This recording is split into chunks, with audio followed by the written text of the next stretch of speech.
Existe um lugar na América Central onde cortaram um continente inteiro ao meio, literalmente.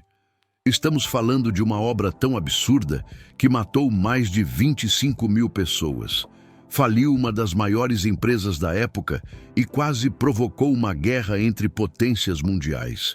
E o mais impressionante, quando finalmente ficou pronto, mudou completamente as regras do comércio global. O Canal do Panamá é uma dessas construções que desafia qualquer lógica. Antes dele existir, navios que saíam de Nova York com destino a São Francisco precisavam descer toda a costa leste da América do Sul, atravessar o Estreito de Magalhães no extremo sul, enfrentar mares violentos e depois subir toda a costa oeste. Uma viagem de aproximadamente 21 mil quilômetros que levava meses. Com o canal, a mesma viagem caiu para cerca de 9 mil quilômetros. Cortaram literalmente 12 mil quilômetros de distância. Para você ter noção do que isso significa, é como se toda vez que você fosse de São Paulo ao Rio de Janeiro, alguém teletransportasse você direto para o destino, economizando semanas de viagem. Mas a grande questão é, como é possível cortar um continente ao meio e criar uma passagem navegável onde só existia terra? O Panamá fica no ponto mais estreito entre os oceanos Atlântico e Pacífico. Apenas 80 quilômetros separavam os dois oceanos. Parecia até fácil. Só que a realidade era bem diferente. Bem no meio do caminho, existe uma cordilheira montanhosa, com picos que chegam a mais de 100 metros de altura. É rocha densa, formações geológicas extremamente resistentes, além de florestas tropicais densas que tornavam qualquer trabalho praticamente impossível. A região recebe mais de 2.500 milímetros anuais de chuva. Toda essa água transformava o terreno em um pântano constante, com deslizamentos de terra acontecendo o tempo todo. Quando analisamos esse cenário, fica claro porque tantos engenheiros consideravam o projeto impossível. Os franceses foram os primeiros a tentar. Em 1881, a Companhia Universal do Canal Interoceânico do Panamá, liderada por Ferdinand de Lesseps, iniciou os trabalhos. De Lesseps tinha acabado de construir o Canal de Suez e acreditava que podia replicar o mesmo método, escavar um canal ao nível do mar, direto, sem complicações. As condições de trabalho eram infernais. Doenças tropicais como malária e febre amarela matavam trabalhadores aos milhares. Naquela época, ninguém sabia que essas doenças eram transmitidas por mosquitos. Os deslizamentos de terra eram constantes. Imagina escavar toneladas de terra durante semanas, só para acordar no dia seguinte e descobrir que tudo desmoronou de volta.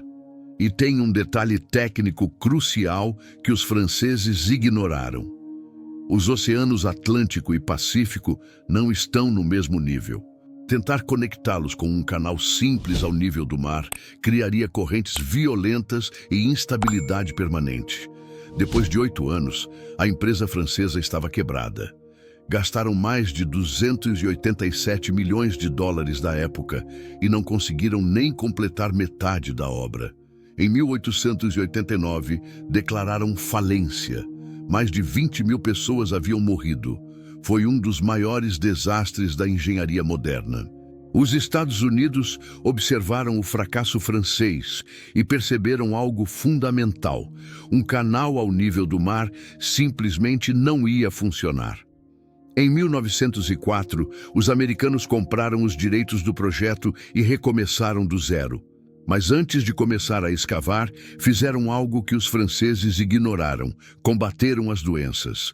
O médico William Gorgas liderou uma campanha agressiva. Drenaram pântanos onde os mosquitos se reproduziam, instalaram telas nas janelas, aplicaram óleo nas águas paradas.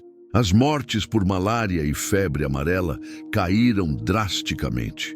Com os trabalhadores mais saudáveis, os engenheiros puderam focar no verdadeiro desafio: como conectar dois oceanos que estão em alturas diferentes. A resposta estava em criar um sistema de eclusas. Em vez de cavar tudo ao nível do mar, eles construíram uma sequência de elevadores de água gigantes. O canal funciona assim. Um navio entra pelo lado do Atlântico ao nível do mar. Passa por 3 eclusas, que o elevam 26 metros acima do nível do oceano. O navio, então, atravessa o Lago Gatun, um lago artificial gigantesco. Depois, desce outras 3 eclusas no lado do Pacífico, até voltar ao nível do mar. O ponto mais impressionante, na minha opinião, é o Lago Gatun. Para criar esse lago, foi necessário represar o rio Chagres, inundando completamente vilas inteiras e florestas. O lago tem 425 quilômetros quadrados, maior do que toda a cidade de Curitiba. A parte mais insana da construção foi o corte Culebra. Ali, os engenheiros precisaram literalmente cortar uma montanha ao meio. Estamos falando de escavar mais de 100 metros de profundidade através de rocha sólida. Mais de 27 mil toneladas de dinamite foram usadas. As explosões eram tão violentas que podiam ser ouvidas a quilômetros de distância. No total, foram removidos mais de 232 milhões de metros cúbicos de terra e rocha. Se pegássemos todo esse material e fizéssemos uma pirâmide, ela seria 4 vezes maior que a Grande Pirâmide de Gizé. As eclusas do canal são estruturas absolutamente colossais. Cada câmara tem 33,5 metros de largura e 320 metros de comprimento. As comportas que controlam a entrada e saída de água pesam mais de 700 toneladas cada uma. E apesar do peso absurdo, são tão bem balanceadas que podem ser abertas e fechadas com motores elétricos relativamente pequenos. Elevar um navio consome aproximadamente 197 milhões de litros de água por passagem. Essa água vem do Lago Gatun e, uma vez usada, flui para o oceano. O canal depende completamente do ciclo de chuvas. Se a região passar por uma seca prolongada, o nível do lago cai e o canal precisa reduzir o número de navios permitidos. Oficialmente, cerca de 5.600 trabalhadores morreram durante a construção americana. Somando com as mortes da Era Francesa, o total ultrapassa 25 mil pessoas. As causas iam desde doenças tropicais até acidentes com explosivos e deslizamentos de terra. Trabalhadores negros eram pagos menos e colocados nas tarefas mais perigosas. A segregação racial era brutal. O Canal do Panamá foi inaugurado em 15 de agosto de 1914. Mais de 14 mil navios passam pelo canal todos os anos. Cada passagem leva entre 8 e 10 horas. O maior pedágio já cobrado foi de quase $500 mil por um único navio. O canal é responsável por aproximadamente 6% do comércio marítimo mundial, mas os navios estão ficando cada vez maiores.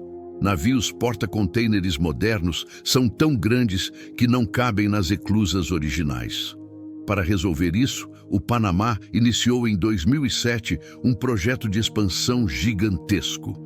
Construíram novas eclusas com 427 metros de comprimento e 55 metros de largura. A obra custou mais de $5,2 bilhões e foi inaugurada em 2016. A história do canal também é profundamente política. Quando os Estados Unidos assumiram o projeto em 1904, forçaram o Panamá a ceder o controle de uma faixa de 16 quilômetros ao redor do canal. Isso gerou ressentimento profundo. Em 1977, o presidente Jimmy Carter assinou tratados que garantiam a devolução gradual. Finalmente, em 31 de dezembro de 1999, o controle total foi transferido ao Panamá. O Canal do Panamá é muito mais do que um atalho entre oceanos. É um testemunho da ambição humana, da capacidade de transformar o impossível em realidade. Mas também é um lembrete dos custos que pagamos. Vidas perdidas, ecossistemas destruídos, tensões políticas. E o canal continua ali, operando todos os dias, movendo trilhões de dólares em mercadorias, conectando mundos. E se você chegou até aqui, comente aqui embaixo, Canal do Panamá. Obrigado por assistir e até o próximo vídeo.